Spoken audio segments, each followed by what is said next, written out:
welcome caring Cancerians. My name's Rose Smith from AbsoluteSoulSecrets.com and I'm here to do your 2020 Astro Horoscope. Well, it's a big year for everybody and it's particularly a big year for you, dear Cancerians, because there are 6 eclipses this year and 2 of these eclipses are in your sign. You are really likely to be affected by the moon this year in a powerful and strong way when these eclipses are going on. It's a massive year in terms of your relationships, your significant relationships, and you may find that some of them are just not doing it for you anymore. So you may let go of some people this year. But that's because Spirit wants you to be free and to be able to choose what happens in your life. There are sort of reoccurring themes of, challenges, if you like, testings about control and power. And so you may find there are times where you need to set boundaries so you don't have people walking over the top of you or treating you like a doormat, which can be a problem. So we do have Jupiter, Saturn and Pluto in your 7th house of committed relationships. So Jupiter is encouraging you to broaden your horizons, to be free, to be expansive, and to do what you want, go where you want, and be the person that you really are. Pluto, of course, can cause destruction. It's the planet of karma and fate. Fate is likely to step in this year and do things that perhaps you've had in the back of your mind but you haven't quite given yourself permission or the strength to really sort of follow up or do anything about, but you sort of feel it back there and maybe you haven't been looking at it very well. We all do that sometimes, so yeah, a big year and a powerful year for you. Starting off on the 10th of January with an eclipse in your sign, and it's a lunar eclipse in your 7th house. So this is the beginning of the shaking and the breaking of things to do with committed relationships. This is just the awareness coming up more than the actual outplay of events in the physical world. This is like the energy coming up, and then 2 days later we have Saturn conjuncting Pluto in your 7th house. So they're, ding dong ding dong planets are going to have a big ding dong around that date. It's about freedom though. I don't want it to sound like it's negative. Saturn is a builder and he likes to build things up, but Pluto is a breaker and he likes to break things down and destroy things. So only the strong things, will survive. You may find that anything weak, any weak links sort of snap at this time. March 21st to July 1st, Saturn moves into Aquarius in your 8th house. And the 8th house is the house of shared resources. It's also about intimacy, sex, and hidden things, taboo type subjects or things that you play close to your chest. And with Saturn there could be some challenges around somebody else's money because it's shared resources, or challenges around intimacy. So if you're trying to get a loan, that's probably not a good time to get a loan. If you want access to your superannuation or your 401k, it's probably not a good time. So I'll just give you that again, March 21st to July 1st, okay? It could be difficult to access somebody else's money. If you're in receipt of government benefits or your ex is paying some sort of maintenance for the children, there could also be some difficulties there. April 4, June 20th and November 12th, Pluto and Jupiter conjunct again in your 7th house. So you can see what I'm saying about all of the energy around your committed, significant relationships. Fate intervenes. There could be like a destiny meeting. Someone could come back from the past because Pluto is about past lives as a transpersonal planet, and a very fateful event could happen. You could meet you could just meet someone and instantly lock eyes and then you start a relationship or something like that happens too. But whatever it is, it's something really major and life-changing at that time. So then we move on, May 13th to June 25, Venus retrograde in your 12th house. Okay, so this is a great time to take time out. It's great to be quiet, to be self-reflective. And again, there's sort of energy for news to come back or something from the past to come back. And it might even be about an ex. So an ex could come back into your life, or you might hear news that maybe your ex was with somebody and they've broken up or something like that. It's a healing time. You may feel vindicated, in fact, when you get this news. If somebody is an ex and they come back, just remember why they're an ex. Okay, they're an ex for a reason. Doesn't mean they've changed their spots at all. A leopard never changes its spots, but you might just be getting tested to see how far you've come. You might hear something and you'll go, oh, that's interesting, and then it's water off a duck's back and you couldn't care less. Maybe. But if you start again in a relationship, then ask yourself why. Why are they an ex and why are they coming back into my life? And it's like they've broken up with somebody else, so they come back to you. Okay, 5th of June, lunar eclipse in your 6th house and a solar eclipse on the 21st of June in your 1st house, the 6th and the 1st. So your 1st house is about reinvention. This is a solar eclipse. You reinvent yourself after you've had the shake-up in your 6th house. This could just be a thing like your normal everyday routine, your exercise program, your health and well-being, or your normal everyday work. There's some sort of a activity there, some sort of a shake-up to change things or restructure things there.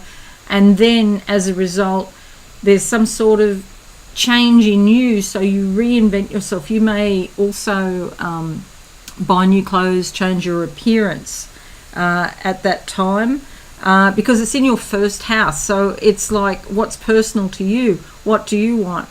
How do you want to express yourself out into the world? So your identity could change if people were looking at you looking in. Okay, but to you, of course, it's just another deeper level of the same person, if that makes sense.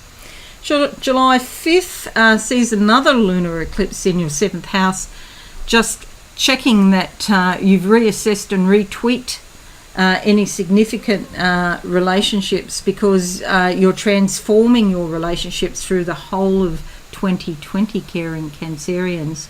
So you're not going to have the relationships that are just sort of surface, types of relationships, or that don't really spiritually fulfill you. September 9th until November 14th, Mars goes retrograde in your 10th house of career and reputation.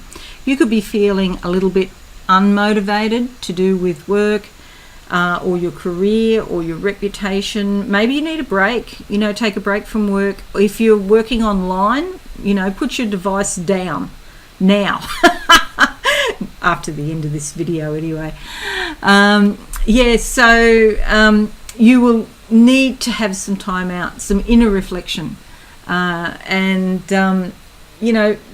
retrograde, it just means a quieter time and you're not feeling so inspired to do stuff. November 30th, lunar eclipse in your 12th and December 14th, solar eclipse in your 6th. Okay, so the lunar eclipse, you might really get a big lot of messages from your subconscious in your dreams, in the little flashes in the day, if you're washing up, if people wash up these days, having a shower, doing something with water, cleaning around the house, or doing something where you don't really require your mind, and then you can get little flashes of things happening and what's going on in your subconscious, and you could get some really good visions if you see things, or you might hear something or feel it with your body. And the 14th of December, solar eclipse in the 6th is about changing your everyday routine, your work, what you do on a daily basis, and it's likely to be physical. The lunar eclipses are the inner things that go on, more about your own personal experience. The solar eclipses are the external things that go on, more about your actions. Okay, but they're balancing in that period of time, they're sort of balancing each other up. So the inner experience and the outer, outer physical reality.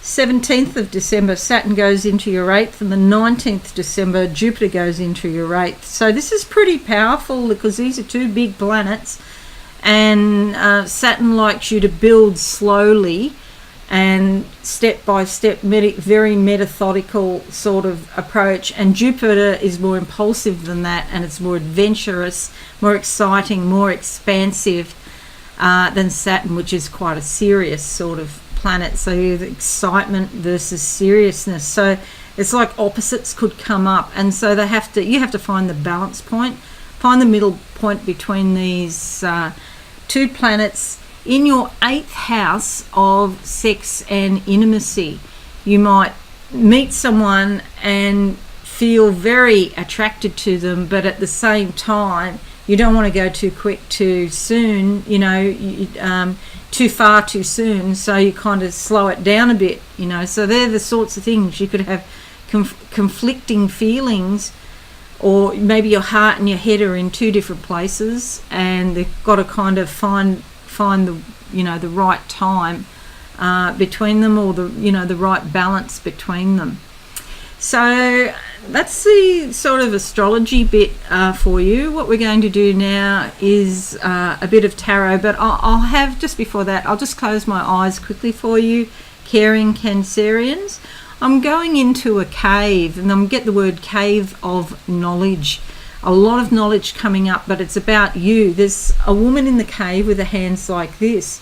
She's offering me a drink of water, which is, I feel this is a Cancerian woman, and she's offering me a drink of water, which I take, and it's beautiful and cool, and I want to say calm. The water is calm. It's making me calm. I'm feeling calm, and it's like, go down deep inside yourself and feel calm, because there is a center of peace deep within. So even when there's storms raging outside, or the effects of the moon, your ruler, really pulling you into the eclipses, and they are, as I said before, 2 eclipses in your sign this year amongst 6 eclipses. It's full on, because it's eclipse after eclipse after eclipse, and it's almost like you don't get a break. So just remember, you can go to your own sacred cave and just get a drink and have a good lie down, because sometimes you're just going to need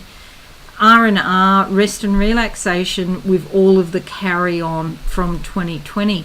But you're going, even though it's very deep, and actually I'm going down deeper into the cave, and as I go down, there's actually beds in there. I can see beds, so I can just lay down in comfort, and it's very cool. So no matter what's happening on the surface of your life, go find this place or a similar place and go down deep where you can be calm and peaceful. Alrighty, so let's go to the board now. Now I've pre-shuffled these caring Cancerians, these cards, and I'm going to pull 5 cards out. Now a note about the timing is just a guideline, so it's like 2.5 months roughly for each card. I must also say those dates I gave you for those astrological influences are plus or minus a day, because it depends in the world where you are. I'm in Australia, so if you're in America, you're the day behind because of the way the time zones work. So plus or minus a day on those, and give or take a bit of time on these. First card for caring Cancerians, January, February into March.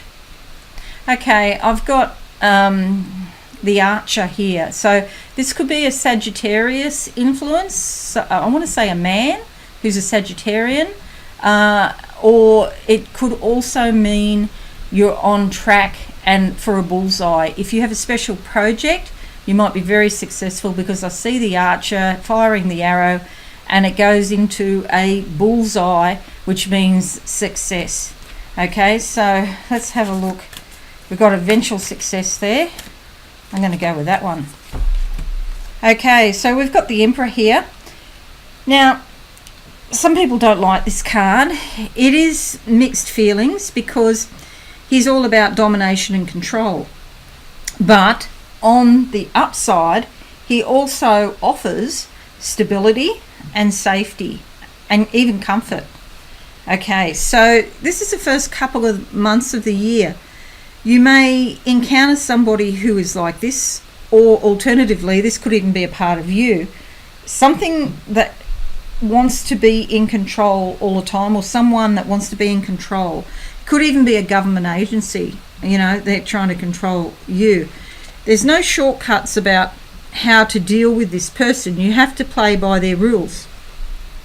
If you try to break their rules, they're going to come down on you hard. So find out what the rules are and stay within the rules, and then be creative and find your own way within those rules.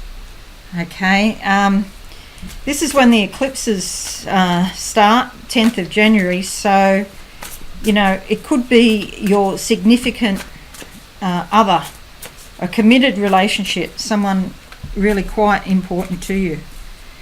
So it's January, February and March. So this is March, April, May. March, April, May, and I'm going to go with that one, which is the Knight of Cups. All right, now this is very interesting coming after this card. This is about your feelings. Slow and steady wins the race. There's an energy in you that wants to be free and maybe a little bit irresponsible. But that's because you've been so responsible, over-responsible in other areas of your life.